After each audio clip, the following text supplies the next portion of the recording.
Baik, bismillahirrahmanirrahim. Assalamualaikum warahmatullahi wabarakatuh. Selamat pagi, salam sejahtera untuk kita semua. Topik pagi ini adalah targeting social transfer program for the poor in Indonesia. Adapun outline dari presentasi pagi ini adalah sebagai berikut.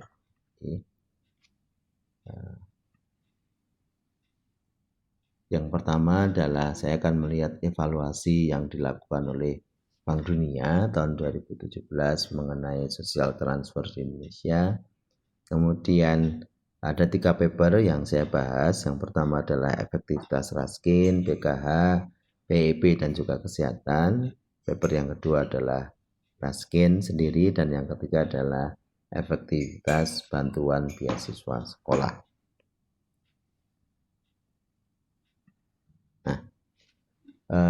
Kalau kita melihat efektivitas, yang pertama adalah melihat apakah mereka yang harusnya mendapatkan program target itu betul-betul menerima.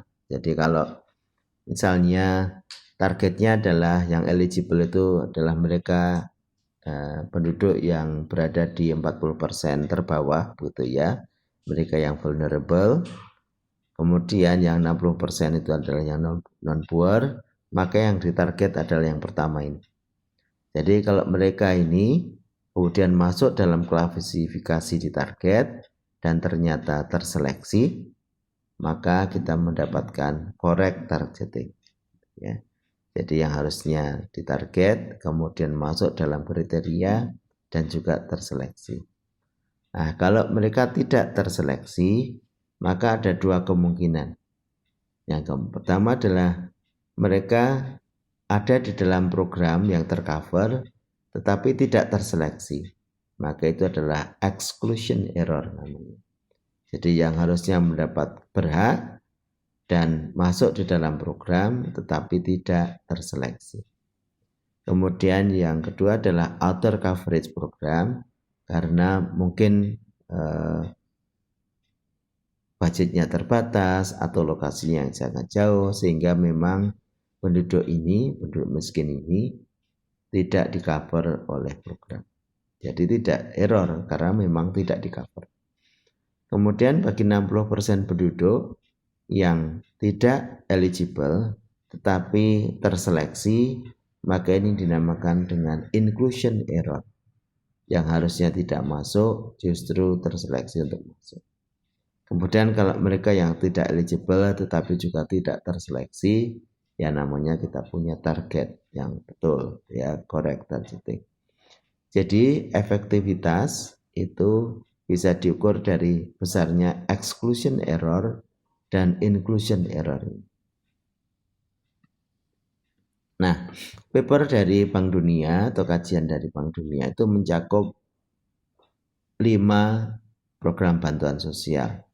Yang pertama adalah program bantuan langsung sementara masyarakat yang dulu dikenal dengan bantuan langsung tunai atau BLT. Kemudian Raskin yang sekarang dinamakan dengan Rastra gitu ya. Kemudian Jamkesmas yang sekarang menjadi JKN, Jaminan Kesehatan Nasional. Kemudian ada program Indonesia Pintar dan yang terakhir adalah program Keluarga Harapan. Nah, kalau kita ingin melihat sebenarnya seberapa jauh coverage dari masing-masing program ini, kita bisa melihat 2 sisi. Yang pertama adalah sisi berapa rupiah yang terlibat, gitu ya, yang untuk masing-masing program ini.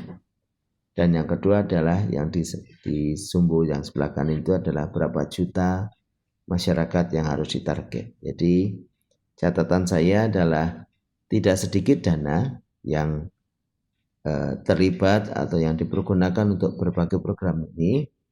Yang kedua adalah tidak sedikit penduduk yang harus di-cover.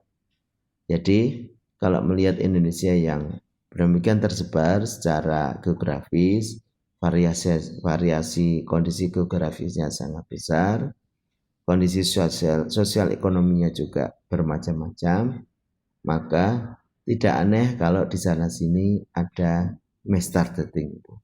Nah, problemnya kemudian bagaimana kita meminimalisasi kesalahan-kesalahan tersebut, gitu ya. Nah, catatan dari Bank Dunia bahwa yang pertama kita harus selalu mengupdate database yang dimiliki. Jadi pelaksanaan yang pertama updating, pelaksanaan yang kedua updating, seperti itu. Ya. Yang kedua adalah bagaimana program itu bisa dilaksanakan dengan lebih mudah, baik secara kuantitas maupun kualitas. Kita tahu kualitas dari SDM pelaksana di Indonesia itu tidak seragam, gitu ya. Nah, semakin mudah sistem itu bisa dilaksanakan, akan semakin meningkatkan kemungkinan dari correct targeting. Yang ketiga adalah applicability. Apakah sistem yang dibuat itu bisa dipakai di semua tempat? Kita tahu kita punya sistem sosial yang berbeda-beda dan seterusnya. Nah, khusus untuk jaminan kesehatan nasional JKN, maka Bank Dunia mencatat bahwa harus ada tambahan, yaitu penyuluhan atau outreach, gitu ya, supaya tingkat penggunaan fasilitas itu menjadi semakin tinggi. Kemudian untuk PKH itu bagaimana peningkatan kualitas servis atau pelayanan. Karena apa? Catatan Bank Dunia ini Human Resource Management di daerah, kemudian training bagi fasilitator, penggunaan IT itu perlu dipacu, ditingkatkan untuk bisa menjangkau yang lebih luas. Nah, untuk program Indonesia Pintar, maka sebenarnya actual costing yang dilihat. Jadi sebenarnya berapa sih biaya yang diperlukan oleh sekolah untuk melaksanakan pendidikan. Tentu masing-masing daerah akan berbeda, gitu ya. Nah, ketepatan dalam penghitungan biaya ini akan meningkatkan ketepatan pemberian alokasi bantuan. Karena bantuan PIP ini jalurnya adalah jalur sekolah. Nah, dari berbagai catatan Bank Dunia itu kita masuk ke penelitian yang pertama mengenai the effectiveness of targeting social transfer programs in Indonesia. Nah, ada empat yang dilihat. Ada yang pertama adalah Raskin, PKH, PIP, dan Health Insurance, jadi PIS, Program Indonesia Sehat. Modelnya menggunakan logik. Ada beberapa kemungkinan kesalahan atau mistargeting. Kalau dari literatur itu yang pertama adalah karena bias tokoh, gitu ya. Artinya keberadaan tokoh di daerah itu mungkin berpengaruh terhadap bagaimana program itu dialokasikan. Adanya kedekatan hubungan dengan orang yang mempunyai jabatan resmi atau bekerja di sektor pemerintahan tertentu, gitu ya, mungkin cenderung mendorong mereka ini mendapatkan kesempatan yang pertama. Kemudian bias di desa, jadi kalau mereka orang miskin di desa itu mendapatkan prioritas lebih tinggi daripada yang di perkotaan. Kemudian juga perbaikan peraturan, jadi persyaratan KTP atau KK dan seterusnya. Itu yang akan meningkatkan correct targeting. Nah, dari penelitian ini menunjukkan bahwa perbedaan perkotaan pedesaan itu menjadi penting, ya, terutama dalam hal kepemilikan identitas dari masalah administrasi. Kemudian bisa juga mistargeting terjadi karena apa? Elite capture tadi, tokoh masyarakat membuat bias karena misalnya daripada sulit menjangkau yang miskin, maka ya sudahlah, ada saudara kita atau ada PNS yang ada di situ yang kemudian mendapatkan informasi mengenai program dan kemudian dimasukkan di dalam target. Kemudian ternyata masyarakat miskin yang di kota itu lebih rentan karena mereka cenderung dikesampingkan. Itu hasil penelitian yang pertama. Selanjutnya terkait kinerja penargetan, maka kinerja social safety net itu lebih baik dibandingkan dengan in-kind atau cash transfer. Jadi tidak aneh karena jangkauan sosial network itu akan bisa menjangkau lebih banyak penduduk dibanding individual, karena cash transfer atau individual itu kan mencari target-target individu. Jadi tantangannya lebih banyak. Berbeda dengan ke puskesmas atau ke sekolah itu akan lebih mudah. Yang kedua mengenai Raskin, ya, oleh Pak Elan Satriwan dan Stresta tahun 2018. Kenapa Raskin itu penting? Yang pertama adalah Raskin mencakup belanja yang cukup besar, gitu ya, mencakup APBN yang cukup besar. Itu secara nasional. Secara individu keluarga, pengeluaran untuk beras itu mencapai 30% dari anggaran bulanan rumah tangga miskin. Jadi bisa dibayangkan besarnya kebutuhan untuk anggaran beras. Ya. Yang ketiga adalah banyak penelitian bahwa Raskin itu mengindikasikan kelemahan dalam penargetan dan pelaksanaan program. Jadi ada banyak kebocoran di situ. Nah, isu yang berkaitan dengan efektivitas Raskin adalah bahwa Raskin itu berupa subsidi harga. Jadi bukan free in kind transfer, ya, serahkan dalam bentuk beras, bukan seperti itu. Artinya apa? Mereka yang bisa membeli beras miskin adalah mereka yang akan mendapatkan subsidi kemudian. Seperti subsidi BBM dulu. Mereka yang membeli bensin BBM, ya mereka yang mendapatkan subsidi. Kalau mereka tidak beli, ya mereka tidak akan mendapatkan subsidi itu. Nah, karena demikian, maka tidak selalu mereka yang miskin itu mendapatkan subsidi. Apalagi program ini mensyaratkan pembelian beras dalam jumlah yang besar mengikuti jadwal distribusi yang tidak teratur.